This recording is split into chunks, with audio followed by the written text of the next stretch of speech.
This is a copy of one of the Bible studies at North Shields Evangelical Church, and it's based on Colossians 4,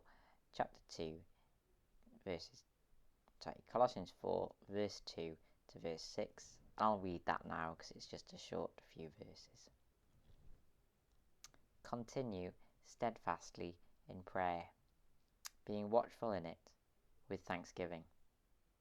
At the same time, pray also for us, that God may open to us a door for the word, to declare the mystery of Christ, on account of which I am in prison, that I may declare it clearly, which is how I ought to speak. Walk in wisdom toward outsiders, making the best use of the time. Let your speech always be gracious, seasoned with salt, so that you may know how you ought to answer each person.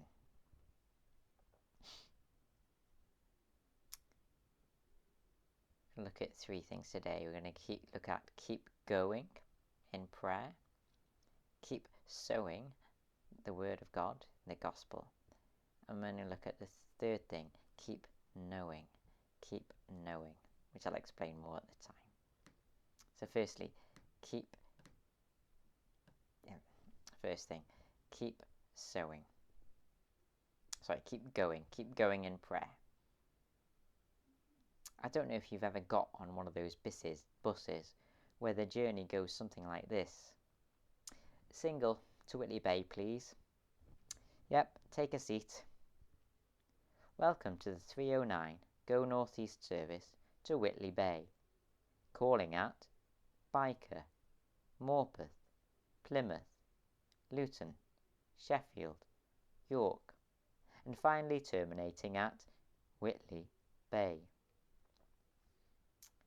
Sometimes prayer can be a bit like that bus journey. A single prayer to the answer, please, shortest route. We want to pray one single prayer and get to the answer as quickly as possible. But very often we have to grab our suitcase and take a seat on our knees and pray for a very long time. So often on our journey and our prayer journey to the answer, we'll have to stop off at several places. We might have to stop off at the roundabout. Jesus said, ask and keep on asking, and it will be given to you. Seek and keep on seeking, and you will find. Knock and keep on knocking, and the door will be open to you. Now Jesus was keen to stress that God hears and answers prayer. The literal words Jesus uses express the idea that we might need to keep on praying though, before the answer is given. Ask and keep on asking, seek and keep on seeking, knock and keep on knocking. Very often it'll seem like we're going round and round a roundabout, praying for the same thing again and again and again. And it might seem like we're going round in circles, for God is seemingly silent, or the answer seems very far away. In our journey in prayer, we might have to stop off at the roundabout. We might have to stop off at Wall's End. We might feel that prayer is basically hitting our head against a wall. Jesus knew, however, that we might mistake the silence for reluctance on God's part. When God is silent in response to answer to prayer, we might think that God is reluctant. And so Jesus told a parable in which a needy widow knocked on the door of a reluctant man.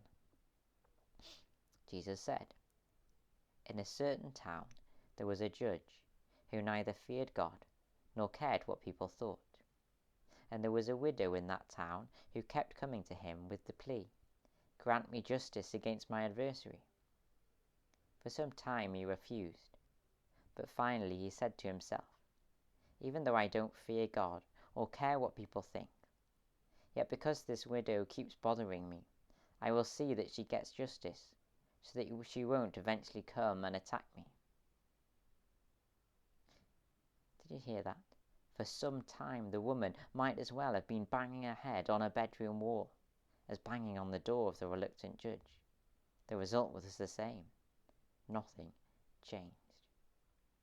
She might have said to herself, will this wall ever end and turn into a door that swings open? Eventually her persistence in the face of an uncaring judge paid off. Jesus' point? Surely then we should persist in praying to our judge who does care. For if a judge who does not care answers because of the persistence of the one pestering him, then surely our good Heavenly Father will answer our persistence as well. In our journey in prayer, we might stop off at a roundabout, a wall, or we might stop off at Weakling Bay. Weakling Bay. Jesus said, watch and pray so that you will not fall into temptation. The spirit is willing, but the flesh is weak. Like Jesus' disciples, we might have high aspirations that we're going to pray for this, and we're going to pray for this long and hard, and we're going to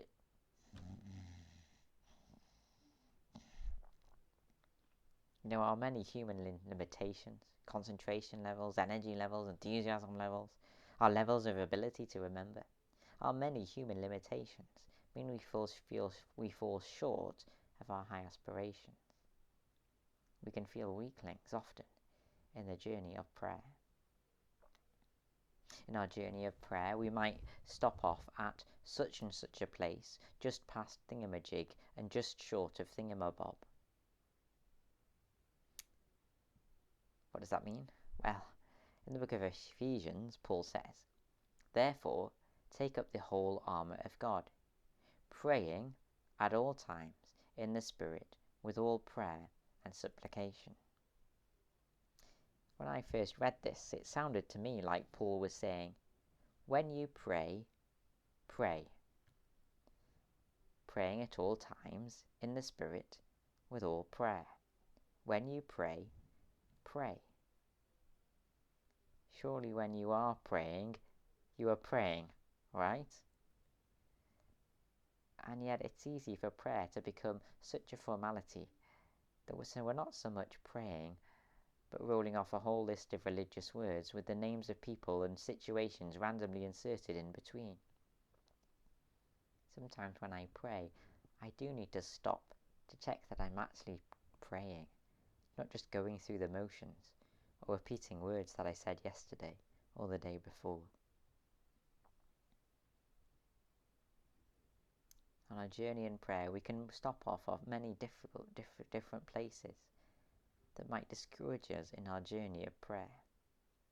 So how might we encourage ourselves to continue in prayer, to continue steadfastly in prayer, being watchful in it, with thanksgiving? Well, both banging on a door and banging on a wall sound exactly the same. You can only tell one from the other when the door eventually swings open. In much the same way, praying to God and talking to thin air look and sound the same. That's why it's so encouraging to hear of the times when the door has swung open and God has answered prayer. Banging your hand against a wall is usually associated with words like ow and that hurts and insert your expletive here. Knocking on God's door is associated with words like thank you and wow, that's amazing, and Jesus is alive and at work today. That's why it's so useful and encouraging to combine prayer with being watchful and thankful. Being watchful involves being aware of situations around us that require prayer. In the age of the internet and magazines, you can access a whole host of prayer needs related to overseas mission or the global church. One of the most encouraging things is then reading how God is at work answering prayers in these other places. When you are watchful and then thankful, it encourages you to continue steadfastly in prayer. I don't know if you've ever experienced bus anxiety, when you don't know the area the bus is taking you, and you're nervous if you're on the wrong bus. It can be a great reassurance to hear that the local next to you say, "I've been on this bus before. Yes, it does take you to that destination." In much the same way, it can be a great encouragement to other Christians if you share answers to your prayers with them. Yes, God doesn't answer all prayers in the specific way we ask, but there'll be many prayers which will get followed up with amazement and thanks. And so it will be good for us to share and say to each other, "I've been on this journey before. I've been on this prayer journey before, and yes, it does lead to answers." So, now we'll move on to keep sowing. Keep sowing. We've looked at keep going in prayer. Now we're going to look at keep sowing. In verse 3, Paul talks about two further doors. He talks about a prison door. Paul was in prison when he wrote this. He talks about a metaphorical door, representing the barriers to the spread of the gospel.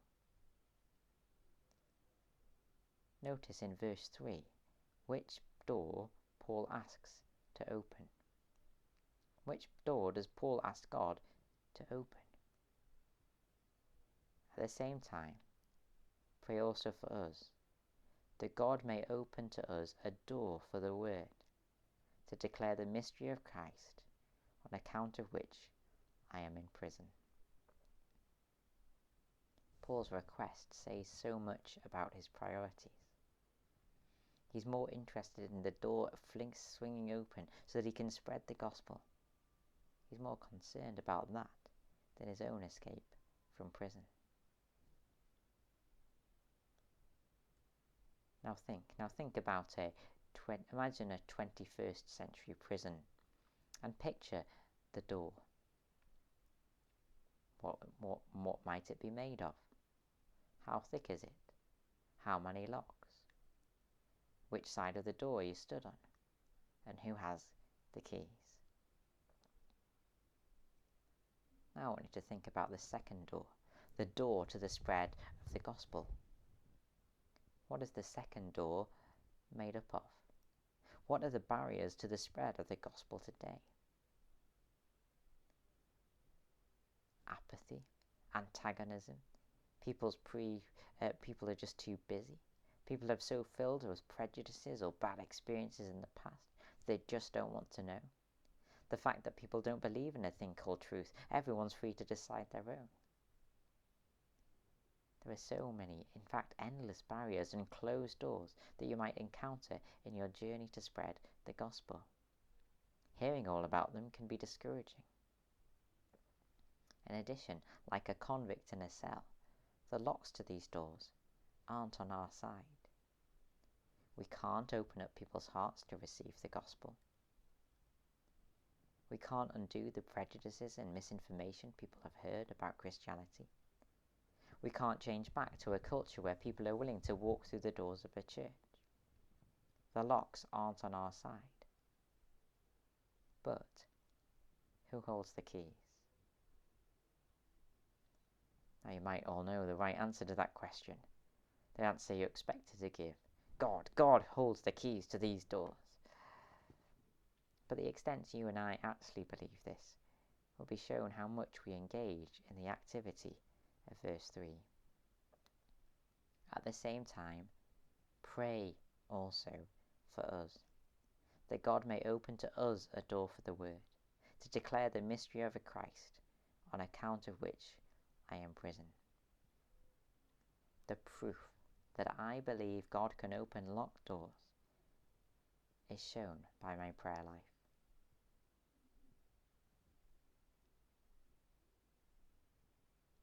Paul not only wanted there to be open doors that could be a channel for the gospel, Paul wanted to be the channel for the gospel. Paul wanted to be a channel despite all the doors he'd already had slammed in his face. He says at the same time, pray also for us, that God may open to us a door for the word, that I make it clear, to declare the mystery of Christ, on account of which I am in prison, that I may make it clear which is how I ought to speak. Paul wanted to be a channel for the gospel, despite all the doors he'd already had slammed in his face.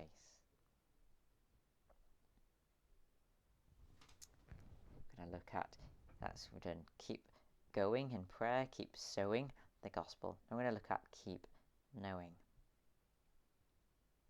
I want you to think about some adverts on TV that you can't stand. Sometimes it's not the thing that is being advertised that puts us off.